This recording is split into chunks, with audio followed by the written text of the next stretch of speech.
Hey guys, DA Frank Wilpergolo here from Detect America and Ugly Gear USA, makers of the Aquatech headphones and the Ugly Box electrolysis system. So after 30 years of building these things, we have finally arrived at the Ugly Box Hurricane. You can see it's more compact. It is the most powerful, most stable unit that we've ever built, and we have introduced the Cyclone 50,000 pulse per minute shallow wave vibration tool, making it simply the best unit that we've built in 10 years and 8,000 units. This is the first walkthrough that we're doing. The unit was introduced about a month ago, and we've got a lot of requests for doing walkthroughs of the new unit. So sit back, stay tuned, and let's get together what we need for our first session with the Ugly Box. First, we need the Ugly Box. The Cyclone 50,000 pulse per minute vibration tool. Your package of brine mixture. The Carbon Gator anode isolator. A set of 2 alligator jump wires. Your piece of pure carbon catalyst. Your 9-volt battery adapter or AC adapter. Your brine tank as small as possible, still being able to cover the target you're wishing to clean. Cup of normal tap water. Nothing fancy, nothing purified, nothing filtered, just tap water. And your target. In this case, today for today's demonstration, a funky silver quarter. And that's it, guys. Everything you need for your first session is included with the kit when you get it. You'll need to supply a battery and tap water. Other than that, everything you need is here to get started.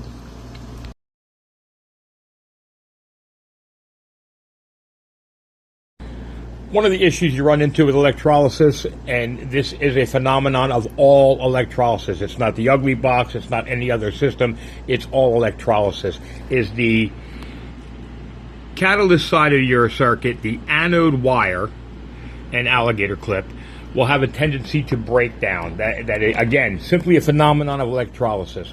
99.999% of the problems that we've ever experienced with the Ugly Box was nothing more than the catalyst wire needing replacement. You will have to replace catalyst wires on any electrolysis system.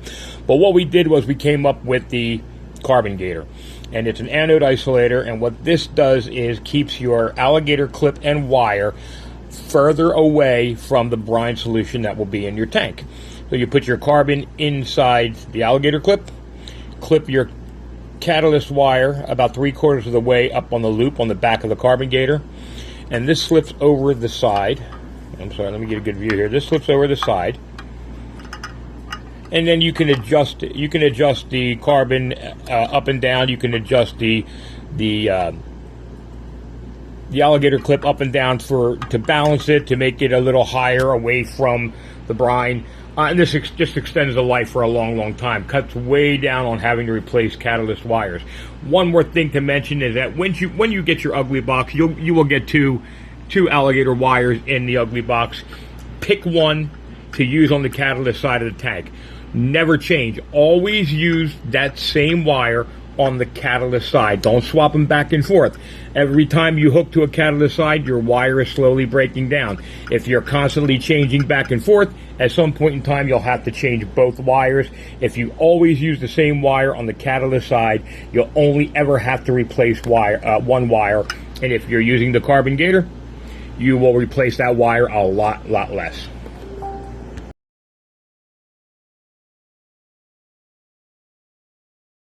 Let's talk about the mixing of the brine solution. A lot of people that use electrolysis make this a much more complicated process than it really is. Brine, the only thing brine does is conduct electricity across the tank. It doesn't do anything for the cleaning of the coin or the stabilizing of the coin. It simply conducts electricity.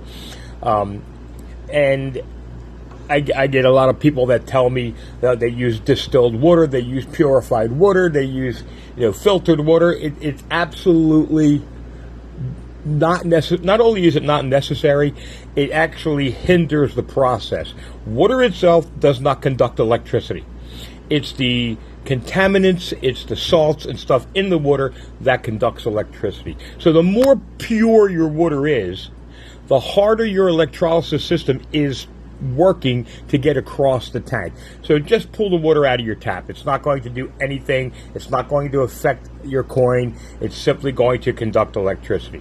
I use about a cup of water for a tank roughly this size. Use as small a tank as possible. You only want the tank to fit your treasure that you're going to treat and cover it with water. You don't have to have this gigantic tank. The bigger your tank, the more water, the more voltage you're going to lose from the electrolysis system to the tank, never really getting to the coin or artifact or whatever. So 1 cup of water, and as a rule of thumb, about a teaspoon of brine mix. About a teaspoon of brine mixed to a cup of water, and mix it up well. You don't, if you put a little less in, okay. If you put a little more in, it's okay. It's not an exact science. It's not a necessary science. You just want your water to be relatively saturated with salt, with a salt additive. Our brine solution is proprietary. We have a special mix. If you're in a pinch and you don't have brine solution, never use table salt. Ever use table salt. Salt that contains iodine will react with your coins later on in their life and begin them to pit and discolor, and once that takes place, you can't fix it even with electrolysis.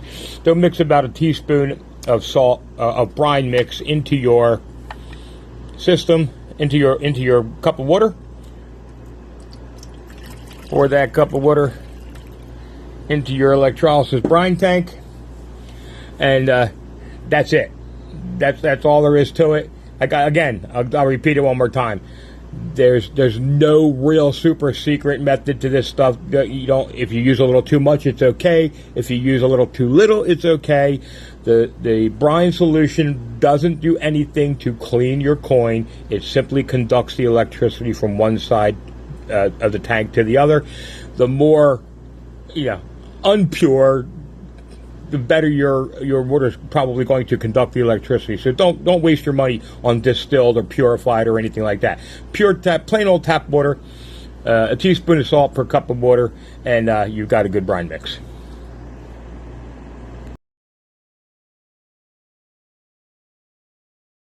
Now we're going to connect our treasure to our system right now. And again, like I said before, I dug this coin in Meridian, Mississippi about a week ago at the Road to Meridian event to benefit Soldiers Freedom Outdoor.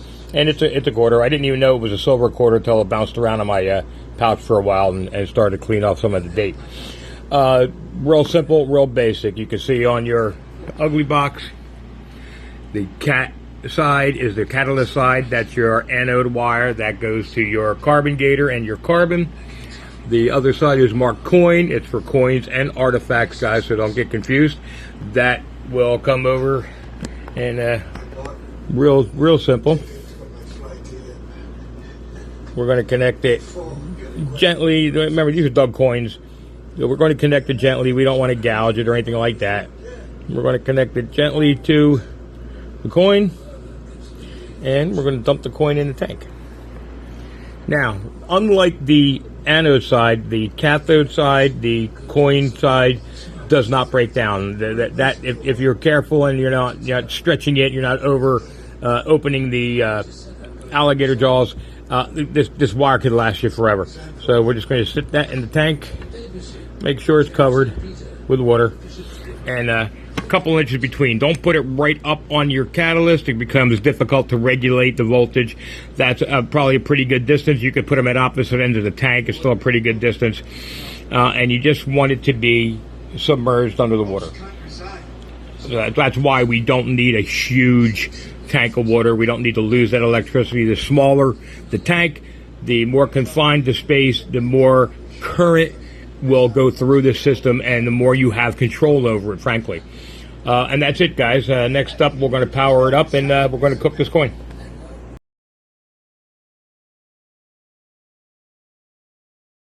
the brine in the tank. We've got the coin connected to our coin side. We've got our catalyst metal, our catalyst carbon connected to the carbon gator and to the cat side of the system.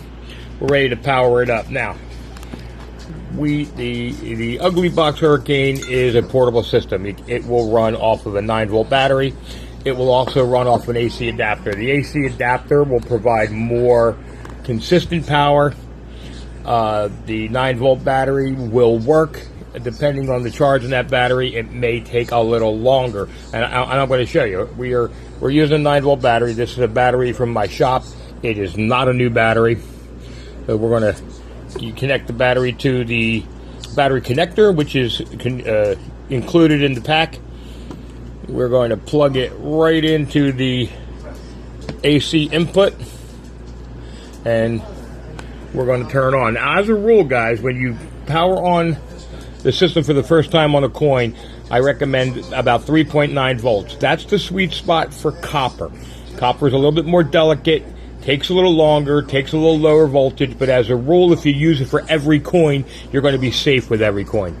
So we power the system on, and let's see if I can show you, and we're going to crank it up to between 3.9 and 4.5 volts is perfect, and you're going to forget about it. You're just going to let the system cook it for 15 minutes or so. And one thing I want to mention, if you look in that tank, you don't see any bubbles. That's exactly what you're supposed to see, no bubbles. Bubbles are not a sign of the coin getting clean. Bubbles are a sign of too much voltage and the circuit ending too early. If you were to ever see bubbles in this tank, you want to see them at the electrodes, the shiny silver parts of the alligator clips, never at the coin. The only time you should ever see bubbles on the coin is at the very end of the process. If the coin is really cured well, the molecular bond is really back and strong, you may start to see bubbles coming from your coin. If you hook it up, immediately start seeing bubbles, you've got the voltage too high, cut the voltage back. The other thing is, a lot of guys want to be super safe and they want to run the system at 1 or 2 volts. Doesn't work.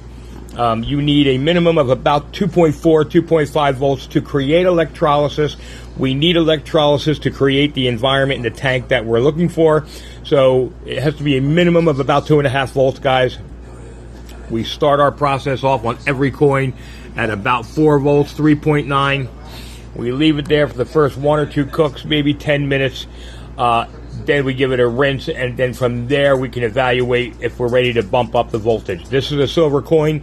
It's going to get clean. We can bump the voltage up, but as for right now, we're going to leave it low and slow, keep it at about 3.9 volts.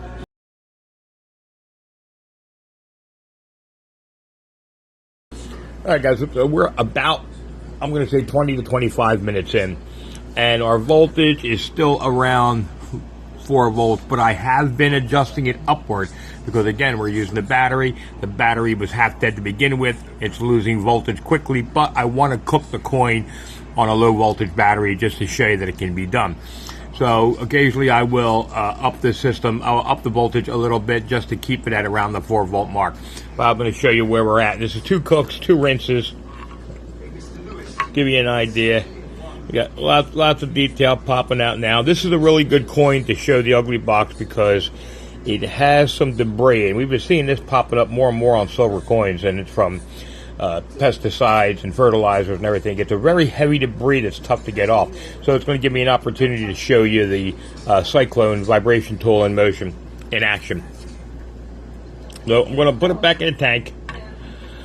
We got a lot of change going on. It's clearing up nicely, so I'm going to max the voltage out. I'm not really worried because this battery probably is only going to max out at about 6 volts. So let's see where we go. Yeah, we're about 6.5 volts. I'm going to give it one more good 10-minute cook.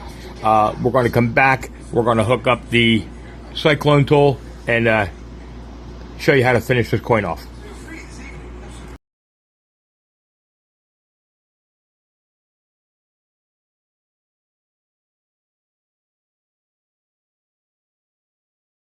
All right, guys. Just so you can see now, we have the abrasive tip on, and just so no one's confused, you don't use the abrasive tip to stick on a nice clean coin and polish your metal all up. It is a very shallow wave, 50,000 pulses per minute. It really won't scratch your coin, but we don't use it for that. We use it for these areas of very heavy debris, especially coins that we pull out of the ocean, the divers, that they get that crust on them. We use it to remove that debris because that debris is non-conductive, so electricity won't pass through that spot. So we loosen it up. We try and dial it down closer to the surface of the coin so the electrolysis will work. So you plug in your cyclone tool to the accessory port. You power it on. I'm looking through my phone, so my finger's in the wrong spot. You power it on. You can hear it. And you take it, and just on these bad spots, guys, just on these heavy spots, let the cyclone tool kind of do its work. You're not gouging, you're not putting it in. Basically, if you're not getting it off with it at this point in time, you're loosening it, and it'll come off better in the electrolysis tank. So that's what we're doing. We're just going through it, and we're peeling back that heavy debris. It's not coming off with the electrolysis. And you can either side.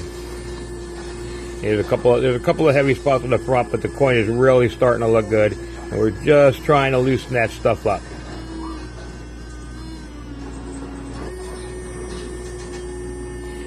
And that's basically it. It's an invaluable tool, guys. We use it so much. It is. We actually make bigger ones and more powerful ones for the salvage boats. We have electrolysis on a dozen salvage boats down here. We're in about 20 museum and college campuses. And this was the game changer. It allows you to peel back that heavy debris, that non-conductive heavy debris, so that the electrolysis, the next round, will work. And that's about the size of it. I'm going to finish this up. I'm going to toss it back in the tank for another round or two, and I'm going to come back and I'm going to show you the finished product. All right, guys, that's the end result. About an hour total into this thing, and this is a beat-up coin. It looks like it's been hit by a lawnmower a few times, and it came out that good. I'll show you the before and the after at the end of the video. The reason we picked that coin, it was a tough one. It had tough spots, let's put it that way. And the reason that we used the dead battery is because that's the difference with the Hurricane as compared to the last version of it, the Lightning. We finished this coin up at just about 4.9 volts left on that battery, and at 5.5 to 6 volts, the Lightning wouldn't have continued. We wrangled voltage inside this thing by switching over to some digital components. It gave us more voltage to play with. It gave us more voltage as a backup, even on dead battery power. And in addition to allowing us to increase the vibrations of the Cyclone to 50,000 from about 35,000. So that's it, guys. That's the walkthrough. Any questions, you know where to hit me up. DA Frank Lopergolo on Facebook, and Ugly Gear USA at AOL.com, or hit the website up at uglygearusa.com.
All right, guys, so we're about, I'm going to say 20 to 25 minutes in, and our voltage is still around 4 volts, but I have been adjusting it upward because, again, we're using the battery. The battery was half dead to begin with. It's losing voltage quickly, but I want to cook the coin on a low voltage battery just to show you that it can be done. So occasionally I will up the system, I'll up the voltage a little bit just to keep it at around the 4 volt mark. But I'm going to show you where we're at. This is 2 cooks, 2 rinses. Give you an idea. We got lots of detail popping out now. This is a really good coin to show the Ugly Box because it has some debris, and we've been seeing this popping up more and more on silver coins, and it's from pesticides and fertilizers and everything. It's a very heavy debris that's tough to get off. So it's going to give me an opportunity to show you the Cyclone vibration tool in motion, in action. So I'm going to put it back in the tank. We got a lot of change going on. It's clearing up nicely. So I'm going to max the voltage out. I'm not really worried because this battery probably is only going to max out at about 6 volts. So let's see where we go. Yeah, we're about 6.5 volts. I'm going to give it one more good 10-minute cook. We're going to come back. We're going to hook up the Cyclone tool and show you how to finish this coin off.